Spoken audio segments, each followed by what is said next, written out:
こ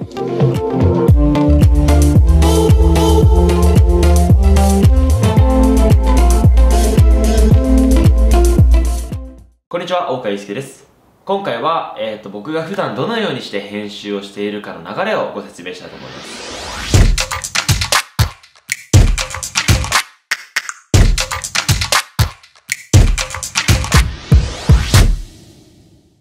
結構久しぶりの、YouTube の収録になるんですけど、結構時間がそうですね、あまり取れなくて、あまり動画を更新することができなかったんですけど、ちょっと時間ができたので、今回はまたチュートリアル動画を今回撮っていきたいと思います。で、かなりご質問でも多かったんですけど、僕が普段どのようにして編集をしているか、例えば音楽を追加してクリップを追加してスローにしているかだったりとか、編集の流れを気になるっていう声が多かったので今回撮らせていただきたいんですけど、でも編集の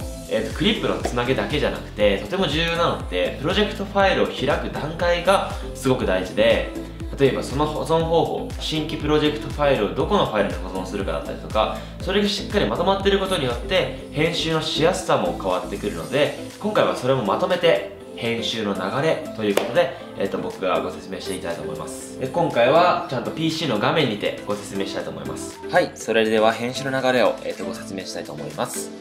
で、まずプレミアプロの画面を開いていただいて、新規プロジェクトですね。で、こちらでじゃあテストと入力していただいて、で、新規プロジェクト、普通の人は多分こちら名前入力したら多分 OK すると思うんですけど、大事なのが、場所をどこにしっかりと管理するかっていうのが、趣味でやる範囲では大丈夫だと思うんですけど、仕事になるとやっぱりそのファイルの管理っていうのが結構命になってくるので、今回こちらファイル保存場所ですね、こちらを参照して、例えばダウンロードですね、ダウンロードで保存しますと。そうすればこのプロジェクトファイルはダウンロードに保存されます。で、忘れちゃいけないのがこのプロジェクトの自動保存ですね。で、僕は結構 PC が落ちやすいので、1分ごとに自動保存してるんですね。それの保存される場所も決めることができます。で、こういうのが結構、PC の方に溜まったりしてるんですけど、これも同じダウンロードに保存します。で、ここをダウンロードすることによって全てがダウンロードに保存されるので、今回のこのテストっていうプロジェクトファイルは全てダウンロードに保存されることになります。なので、このテストっていうプロジェクトを削除したい場合でも、ダウンロードのものを削除すれば全てが消えるということなので、余分なデータが PC に残ることもないですし、そういった意味でもこの整理するっていうのはとても大事なことになります。はい、これでプロジェクトファイルが開きました。で、まずですね、僕いつもはここでコマンド N を押してしっかりと、シーケンス名を定めたりしますね。テストですね。で、29.97 の、フレーム差 1920×1080 のフル HD ですね。普段の通りに。で、こういう感じでテストのシーケンスを作ります。音楽なんですけど、ちょっとそのマイク撮ってると音が取れなかったので、ちょっと並べちゃいました、先に。10秒間ぐらいで音楽、自分の好きな部分ですね。10秒間ぐらい並べてもらって、で、僕のこの、シーケンス見ていただくと、最初にフェード入ります。最初にフェード入って、音楽をスムーズに再生させ、で、多分、このカットを入れてる。これは多分、人によってやってる人やってない人がいると思うんですけど、このカットを入れる意味っていうのは、音楽にはテンポがうまく刻まれてるんですね。音楽っていうのはそういう風に成り立ってて、そのテンポと一緒に映像を切り替えることによって見てる側もすごい気持ちよく見ることができるんですね。スムーズに。なので、この映像が音と合ってないっていう見られ方をする人は、この音楽のテンポに合わせてないっていうことなので、ぜひこうやって可視化するためにオーディオにカットを入れて、テンポごとにカットを入れて制作する、映像を切り替えるととてもスムーズに見え方も変わると思うので、皆さんにお勧めしたいと思います。編集でなるべくおすすめしたいのが、撮影をしてから編集をすぐやってください。っていうのは、撮影したシーンをまだ自分が覚えている状態で編集するとスムーズに編集ができるので、おすすめします。で、このサーフィンも正直昨日かな、今日の朝とかに撮ったんですけど、こういう感じでいいシーンを音に合わせてカット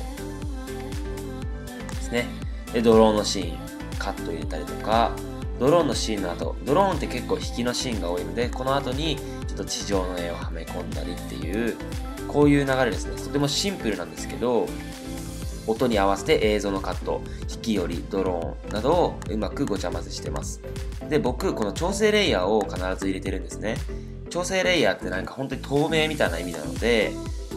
この映像にこの調整レイヤーを入れて、この上下、クロップですね。クロップは、概要欄にリンク貼っとくんですけど、そのクロップの入れ方を上下に入れて、で、あとカラーリングですね。カラーリングは、このルメトリカラー、クリエイティブでラットを当ててるんですね。ラットを当てると色入ります。で、このカラーグレーリングについても後日、チュートリアルを載せたいと思います。ひとまず映像はこういう風にオーディオをしっかりカットして映像をはめ込んでいくやり方が一番印象的に、映像、見せる映像の作り方ですね。感じになっております。はい、以上でとりあえず編集の流れについて簡単にご説明したんですけど、今回僕がお伝えしたかったっていうのが、結構いろんなクリエイターさんとお仕事させていただくんですけど、